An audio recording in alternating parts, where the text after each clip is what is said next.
Assalamualaikum warahmatullahi wabarakatuh. Perkenalkan, nama saya Nova Sagita dari kelas 12 LTKP. Di sini saya akan memberikan informasi mengenai manajemen sumber daya manusia atau MSDM. MSDM terdiri dari kata manajemen dan sumber daya manusia. Manajemen adalah seni mengatur proses pemanfaatan sumber daya manusia dan sumber-sumber daya lainnya secara efektif dan efisien untuk mencapai tujuan tertentu. Sumber daya tersebut meliputi man, money, method, materials, machines, dan market. Pengelolaan SDM bersifat unik, yaitu seperti manusia merupakan sumber utama dalam menjalankan organisasi atau perusahaan atau bisnis, karena fungsi manusia sebagai pelaku, pengelola, dan sebagai pelaksana dalam proses produksi dalam bisnis. Kunci dasar dalam mempertahankan bisnis adalah bagaimana manusia yang ada dalam organisasi memiliki kemampuan bekerja. SDM memiliki ciri khas yang berbeda dengan sumber daya yang lain. Memiliki sifat unik, yaitu sifat manusia yang berbeda-beda satu dengan yang lain. Memiliki pola pikir, bukan benda mati. Kekhususan inilah yang menyebabkan perlu adanya perhatian yang spesifik terhadap sumber daya ini. Mengelola manusia tidak semudah mengelola benda mati yang dapat diletakkan, diatur sedemikian rupa sesuai kehendak manajer.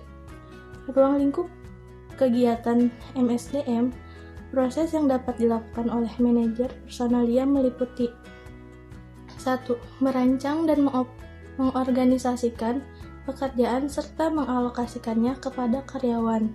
2. Merencanakan, menarik dan menyeleksi, melatih dan mengembangkan karyawan secara efektif untuk dapat melakukan pekerjaan yang telah dirancang sebelumnya.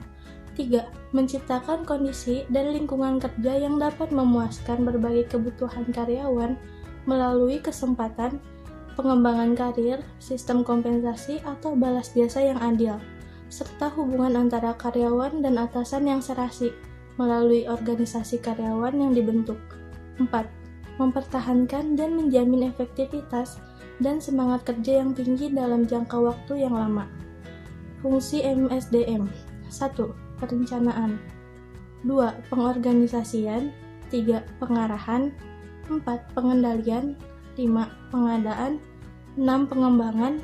7. Kompensasi. 8. Pengintegrasian. 9. Pemeliharaan. 10. Kedisiplinan. 11. Pemberhentian.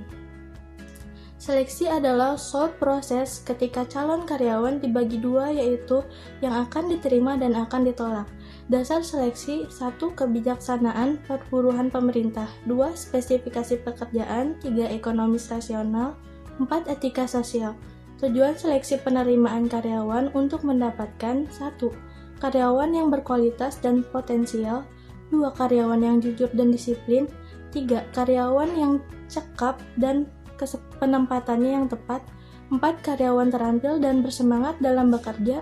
5. Karyawan yang memenuhi undang-undang perburuhan. 6. Karyawan yang dapat bekerja sama baik secara vertikal maupun horizontal. 7. Karyawan yang dinamis dan kreatif.